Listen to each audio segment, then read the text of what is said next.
There we go. Got it all. The only thing is, before I forget, everybody please go on mute. And when you have something to say to Shelly, you could put it in chat, or at the end when we have the TNA, you'll unmute and you'll talk. But at this point, please, everybody mute.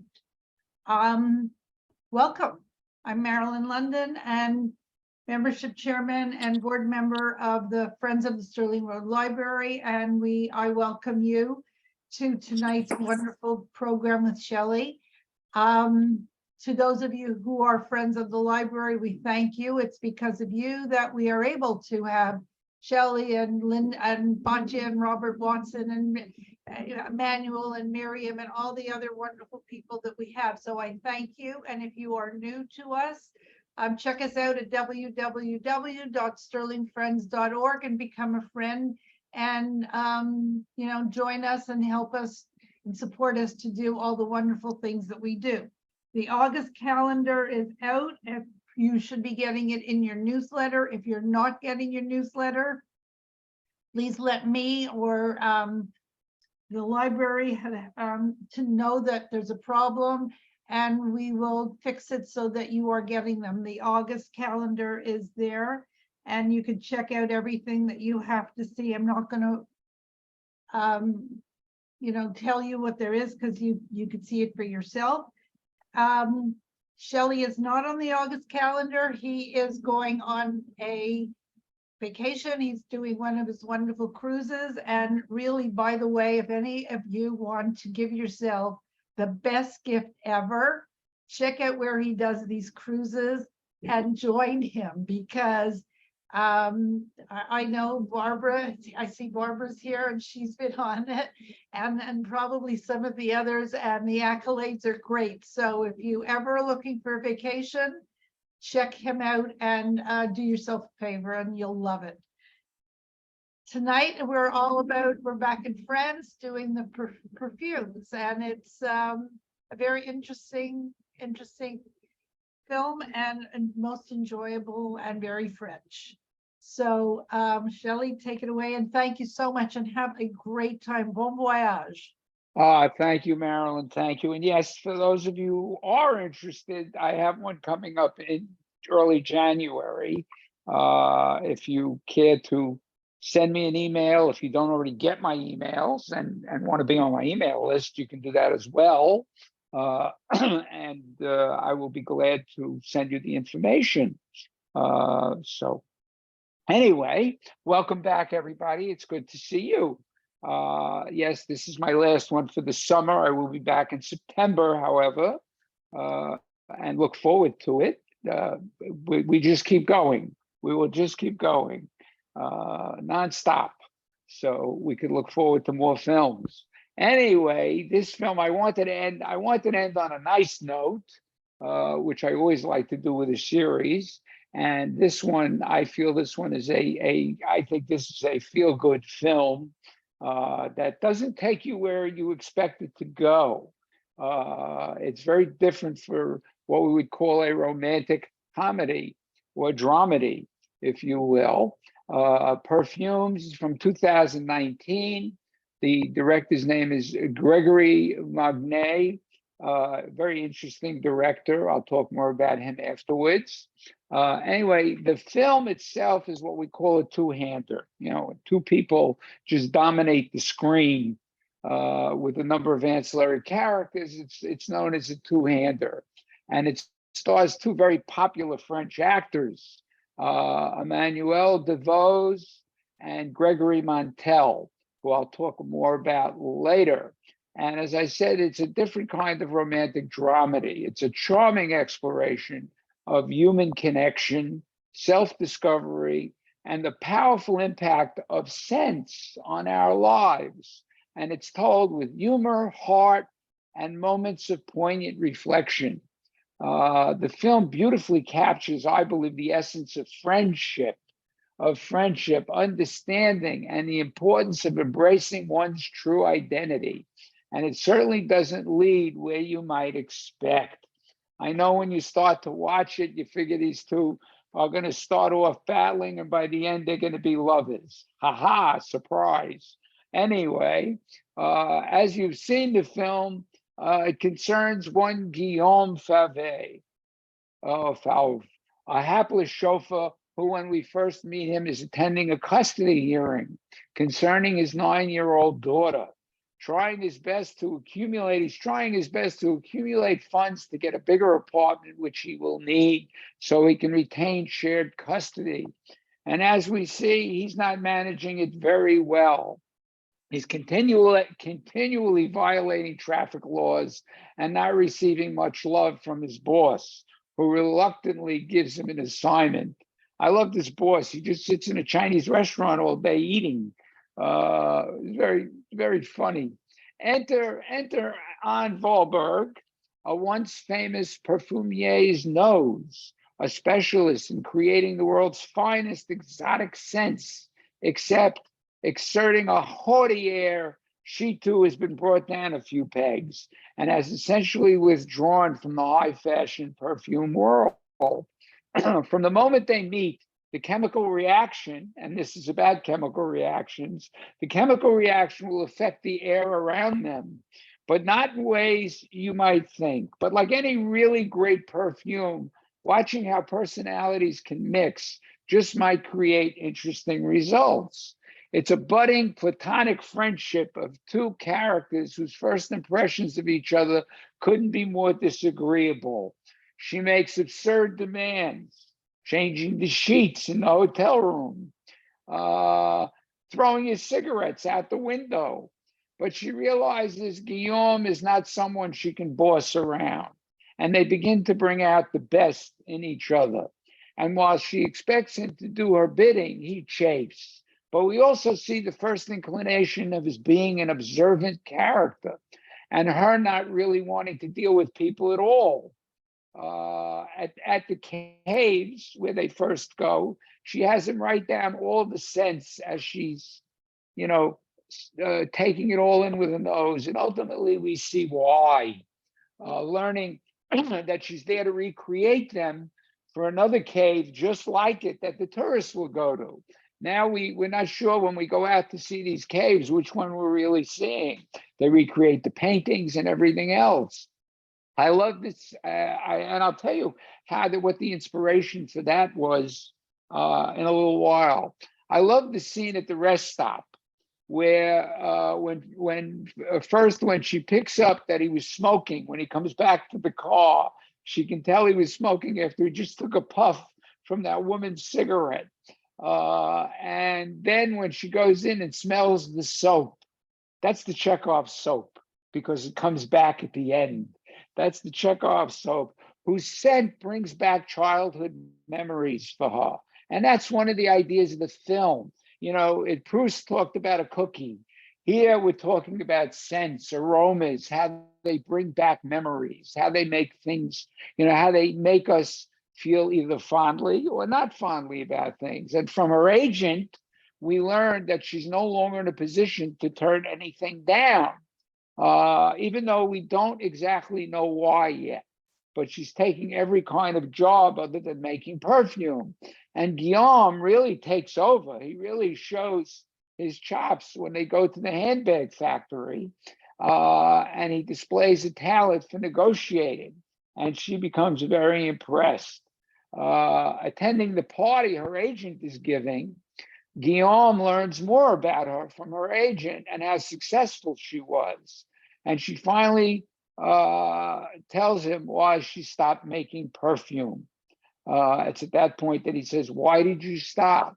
And we do manage to get more into Guillaume's story as well, while he's looking for a larger apartment. I love how he negotiates with the possible landlord, who's impressed with his car, offering him a ride on his limo if he'll give him the apartment.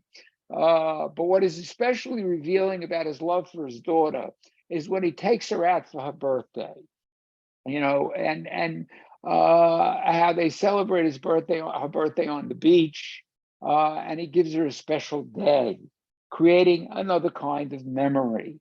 And what can you say about a film that equates the smell of freshly mown grass with carnage.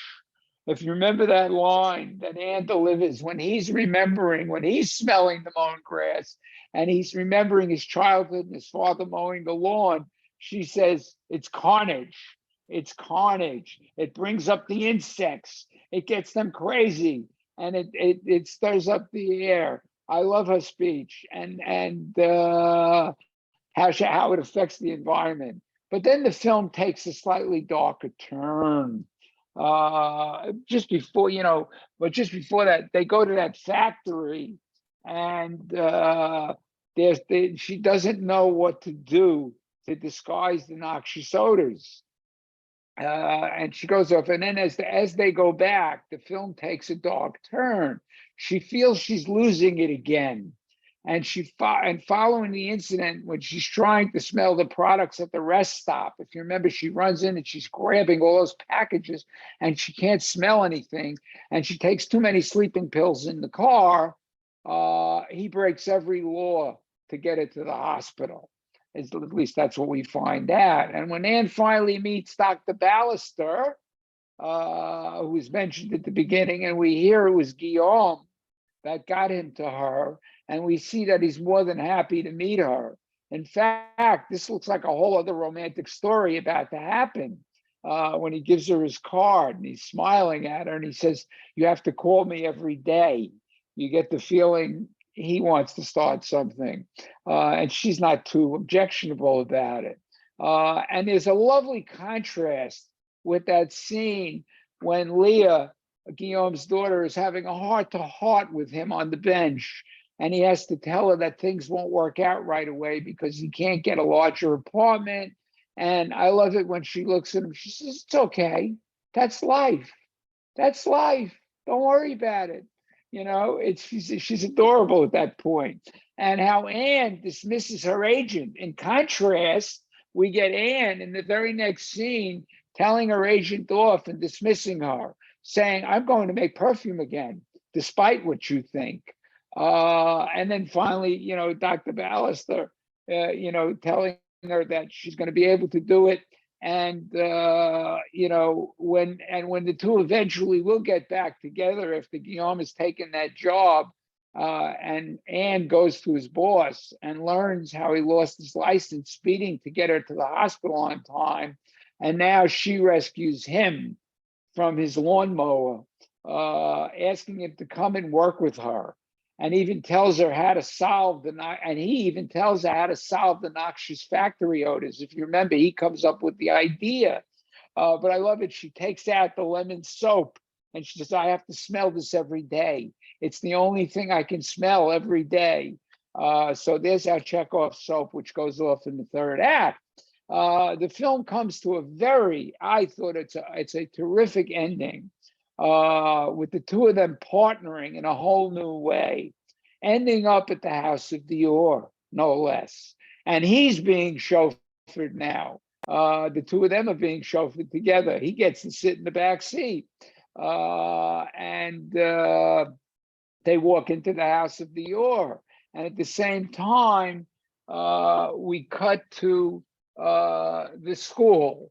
And Guillaume is providing Leah with every reason in the world to be proud of her father, explaining what it means to be a nose, explaining the world of perfume. What a delightful way to cap off the film.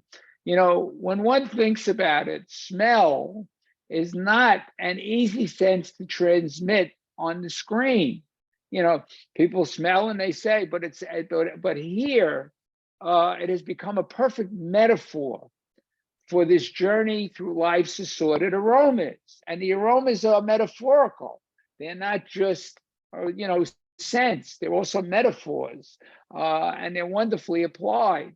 Like the two lush scents that when combined, and here like two lush scents that when combined unleash one another's powers. That was the point she was making in the film. When you combine two chemicals, you come up, they each let their powers be felt. And these two fraught souls eventually mesh to save one another. They eventually mesh to save one another. And even though the conclusion might be predictable, once again, it is about the journey and not the destination, especially since they don't really wind up together in a romantic way. They wind up as partners and good friends. In interviews, the director screenwriter Gregory Magnay found his story first with the power that scents have. He said he had been fascinated by the power of olfactory memories and how a particular smell can bring back a face or a place buried deep down within one's subconscious, forgotten even. He said, like the smell of a certain cleaning product made him remember his nursery school. It might make one remember a camp, whatever it is, but it can remind you of your childhood. From there, he wanted to create a character with an exceptional sense of smell. And who better than a perfumier, a nose, who creates special scents. And he wanted to imagine what her life would be like.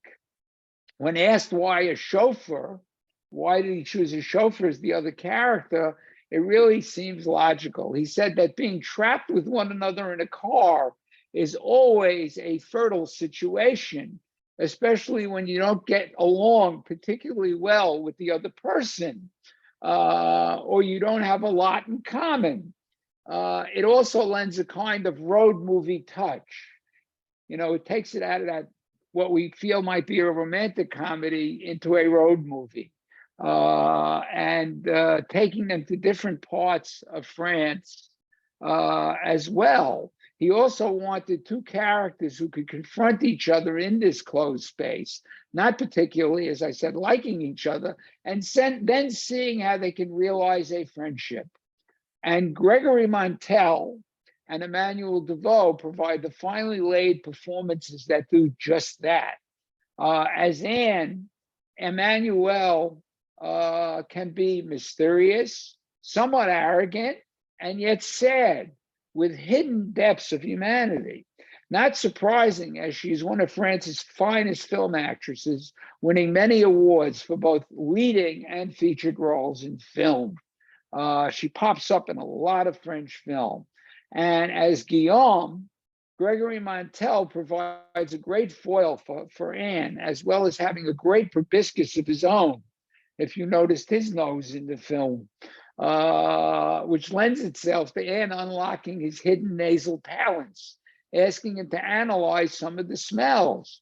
And the father-daughter romance between he and Leah give the film a heartwarming quality, especially those scenes at the beach, which were inspired by Anne, as she tells him, go, create a memory that you both can cherish.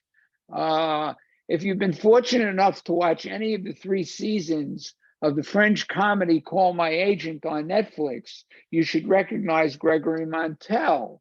He starred in all 3 seasons, and he plays a memorable part in the series. And he's also become a very popular actor on French screens. Among the most fascinating elements of Perfumes is our inside look into the different industries that rely on the sharpest of human noses, from the tourist attraction in the caves to which was inspired, by the way, the director said he had seen a documentary by Werner Herzog called The Cave of Forgotten Dreams. Very popular film a few years ago. It was nominated for the Academy Award, where he goes to the caves in France and in Spain to study them. Anyway, he also read about a person who supplied recreations of the sense of a World War I trench for another attraction, interestingly enough. And then they go to that high end. We learned about the high end handbag designer looking to disguise the stench of some excessively tanned leather. It's interesting. Who knew that they needed a perfumier to, tone down the leather scent. And then finally, that chemical plant looking to clear the air. That was very interesting that they can do that, that they can literally do that. Why aren't they doing it in this country? Anyway, they each provide a wealth of small yet intriguing tidbits within the film about how people like Anne utilize their natural abilities. We also see why Anne is so lonely, with a singular talent and working for people who are unable to process things the same way she does. And what could be wrong with a film equivalent? What could be wrong with a film equivalent of a nice cologne that you detect on someone when you meet them, or that you'd splash on for yourself for a little pick-me-up of your own, which this film certainly is. So I hope you enjoyed it. And I'd like to hear your thoughts on it. So who's going to jump in first? Let's see. Bonnie. Well, first of all, I love the film, and sense of smell is, you know, I guess for me, I probably take it for granted, but it is very important. And this film conjured up like a lot of scents and stuff that I've experienced in the past, and it made me want to go and put on some perfume more frequently.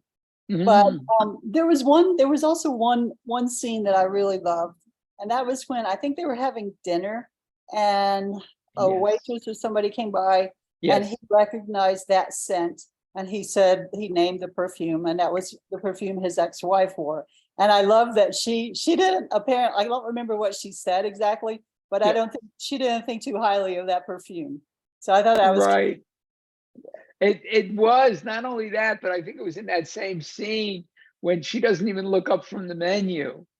And he said, you know, what was she wearing? Or he said something about her, and he said, you didn't even look up. You didn't even acknowledge her. You know, it was very interesting how he points that out. Yeah. And how she tried to say, he said, you know, something about make 2 comments or something. And she was trying, you know. But. Yes. Which reminds me when they were coming back from the party and they're walking in the street, she says to him, so what do you want to do? You want to go to a hotel? And he stops and he looks at her. She says, I'm only joking. And she said, nobody gets my jokes. Yeah. But I really liked it. Terrific. Thank you, Bonnie. Okay, Jackie. We really liked it. We've actually seen it before and enjoyed it each time we've seen it. I think their interaction is tremendous because they're a yin and yang, and their growth, both of them have tremendous growth. Now, Bonnie mentioned the line that she really liked. Honestly, one that we forgot about until we saw it again the other day. I absolutely love how she says, I could make it smell like marshmallows, but I don't think people would like that either. I thought that was great, but I thought their interaction was terrific. Yeah, that's great because, you know, that she says that line and she says, I don't know, I'll go talk to them. And then later on, you know, he said, he said, I've been thinking, how about these people are surrounded by grass, they mow their lawns. Why don't we have this can you create the fresh smell of newly mown grass? And she figures it out. It's really interesting. So they've both grown and they've grown together. It really is nice to see. Thank you, Jackie. Rachel. I also liked it. And my 2 favorite scenes is the dinner scene when she's not looking up, because that was, I think, cathartic almost, because all throughout her whole existence was based on this perfume and smelling and things like that. And she loses sight of life. So she realizes, I think that was like a wake-up call to her, that there's something beyond smell. And my other favorite scene was with the luggage, when he's like, you know, here there's a mugger, he's fighting off the mugger, and she goes, what are you doing? And so he's like being abused for trying to help her. She goes, well, what about my life? You know, and he's going, okay, bye, I'm leaving. And so she stands there with the luggage, And it was just so funny because, I guess for me, I wanted to know what the hell she did.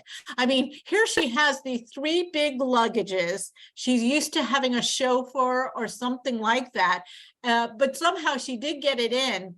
And you could see that he, in the movie, hesitated for a second. Like, maybe he was going to come back and say, "Yeah, okay, I'll do the luggage." But no, he took off and he didn't come back.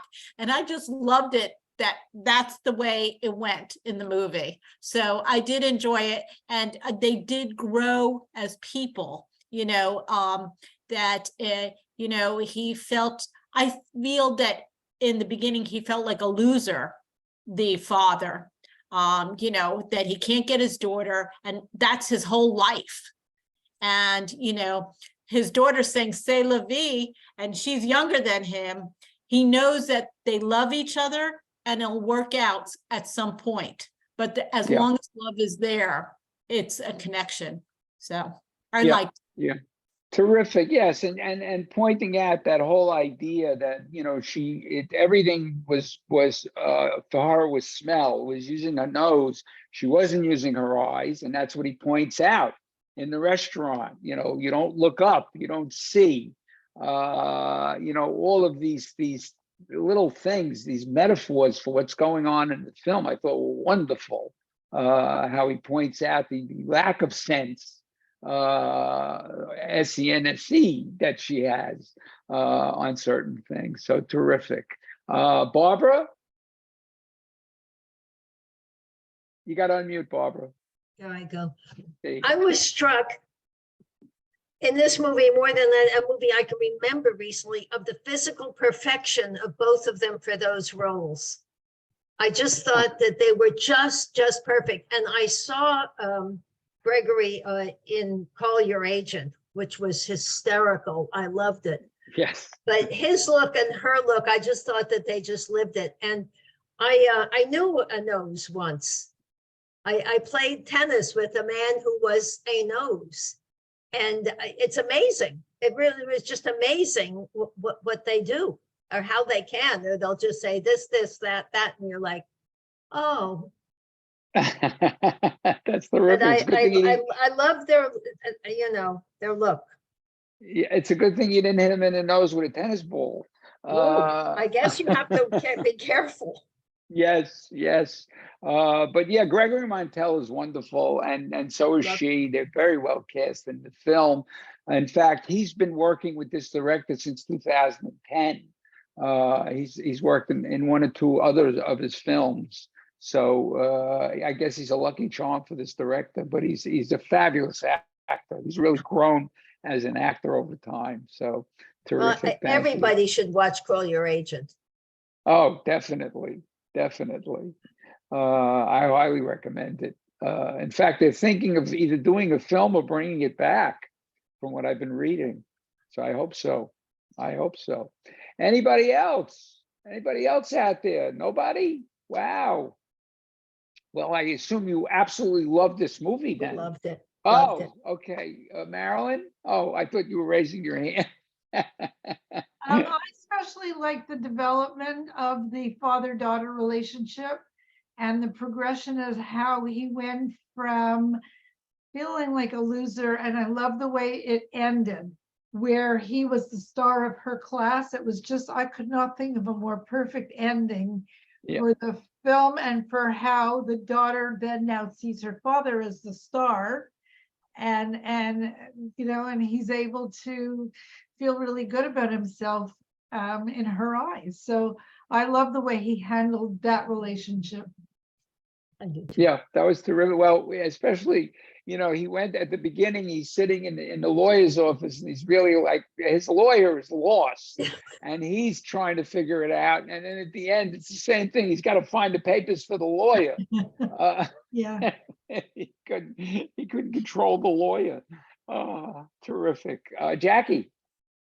Well, adding on to what Marilyn just said too, with the ending, which was terrific, it also brought everything all the way back to being the nose, because instead of, so often we just tell, we don't show, we tell. And that actually, he actually was showing them because he was making them mix the two scents. And honestly, didn't everybody want to run right out and get some of that stuff like the vanilla and the cinnamon or whatever and see if we could mix it together and smell like Coke? So I thought that was, I thought that went along with what Marilyn said about the terrific ending, is because he was actually showing them what a nose does, not just telling them. Yeah, that was terrific. But it also, I think the film makes us aware of the importance of scents and aromas. And, you know, with it just, you'll remember the film. The next time you smell something, you'll remember the film. I think it has that power. This, again, is one of the wonderful things of cinema.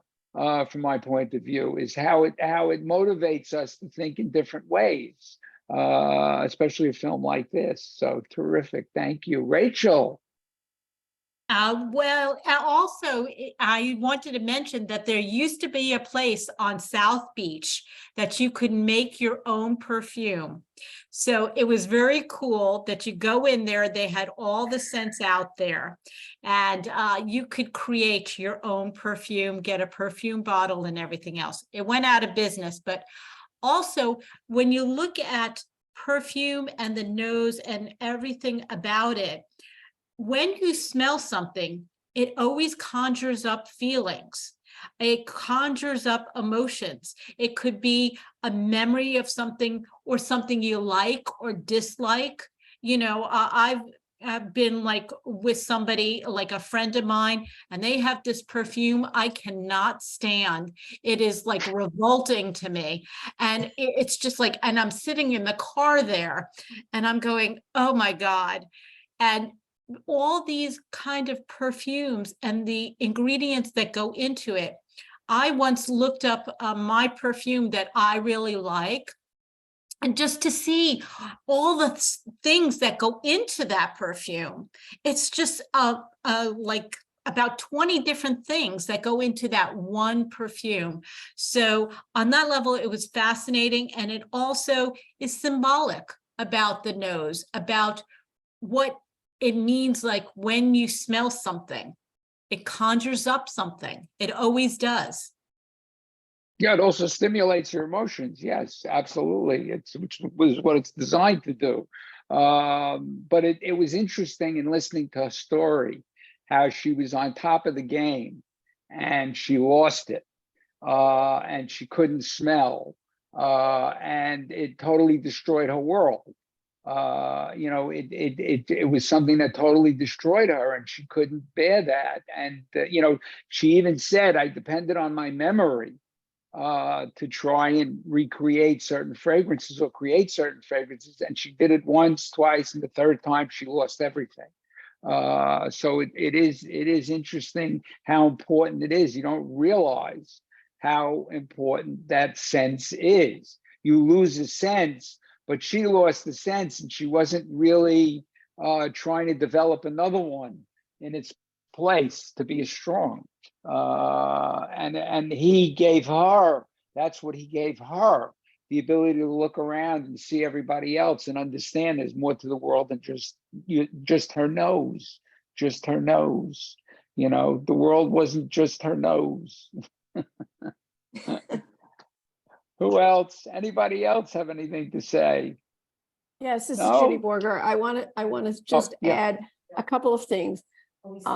Like Marilyn pointed out, the last scene where he was at the daughter's school, and I just thought that was fabulous. So many families today are separated, and the parents are struggling to get the favor of their children. And that was actually, I thought, very poignant in the story.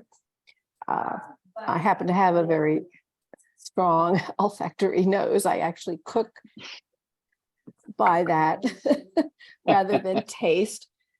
But I'm wondering now, with all the COVID, where people lost their sense of smell and taste, what now? Interesting. Yeah, we don't realize how important those senses are until we lose them. Exactly. It's true. It's true. But we can, but this film shows how you can get it back or make up for it. And I think, that's what people have to learn to do. It's a relearning situation. But it is, again, it's true. The family situation in the film, what I thought was really great about it was the fact that he learned from her when she said to him, go, what kind of gift can he give her? And she said, take her out, Right. create a memory. That's the most important thing you can do. And it's so true. It is. It was just another metaphor for the scent, for another, another kind of aroma, to create the memory. I thought it was wonderful in the film, in the script. So Thank you. thank you, Judy. Thank you very much. Anybody else have anything they'd like to add? No, Fran. I was just going to say everybody said everything, but she didn't just lose her scent, she lost her livelihood. I mean, a lot of us could lose our scent and not be so devastated, but that was her whole life, and she was well known for it, and I assume highly paid, and suddenly she was fired, basically is what she said. Mhm. But I also love the end with the children, the looks on their face when they were mixing those scents. I don't think they ever had a father come who, quite had that occupation, but just the look of fascination on their faces was wonderful. Good movie. Yeah, and he was able to do it in a way that they would readily understand. The Exactly. idea of Coca-Cola, that they would immediately understand. He brought it down to their level. And earlier I in the thought that was film, wonderful. she had come to him and said, Mom went, they have a parent demonstrating, and Mom went last year. Can you Right. come? And he wasn't sure. Yes, at that point he didn't have the opportunity yet. That's when they had that heart to heart. And she said, no worries, when he said he couldn't get the apartment yet.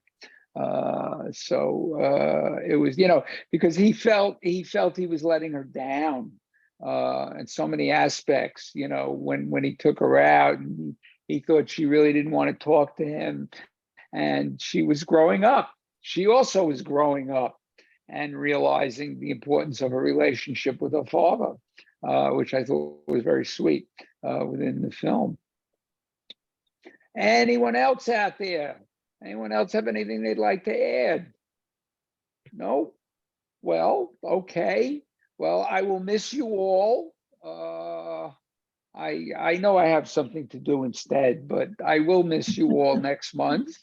And I will look forward to seeing you in September. I've got an interesting lineup, but I'm still working on it because I'm noticing that Canopy is getting some really interesting films.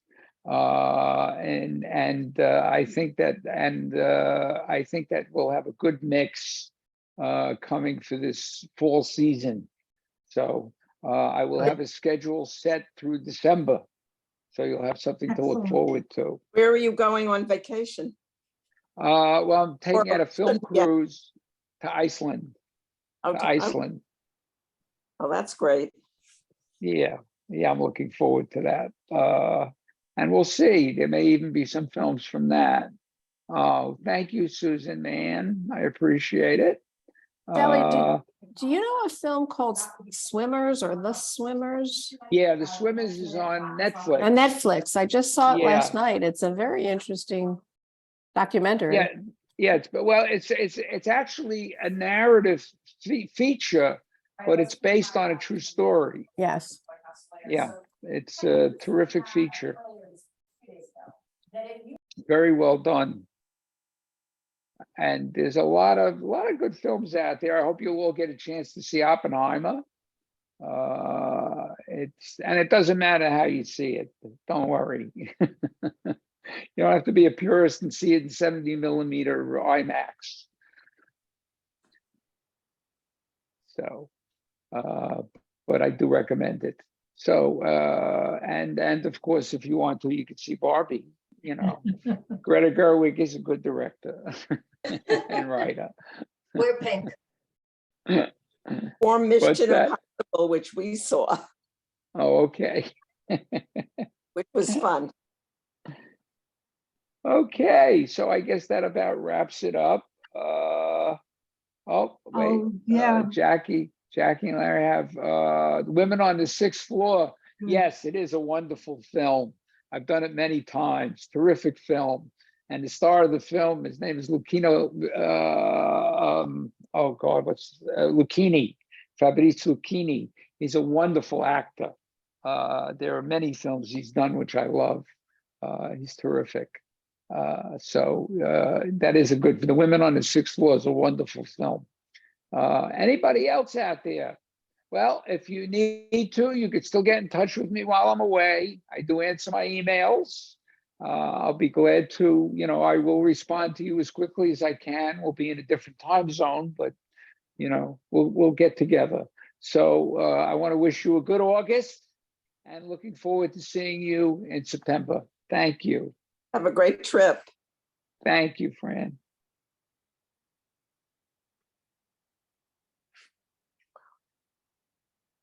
Thanks, Shelley. Another wonderful evening. It was Thank really, you. and a nice way to end it.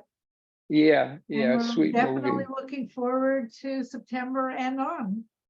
Yes. We're very excited that you are, you know, working with us. We love your programs, and obviously your attendance shows that people really do love it. Well, thank you. And I enjoy it. I enjoy it. You're a good audience. Good audience. So it's a win-win situation, right? Absolutely. Yeah. Absolutely. Well, thank you so very, very much. Enjoy. Okay. And, safe travels. Thank you. I look forward to seeing you in September. Yeah, see you in Thank you. September. Take care. Hi, Steve. Take care. Okay, I'm gonna sign out and stop Okay. the recording. All right.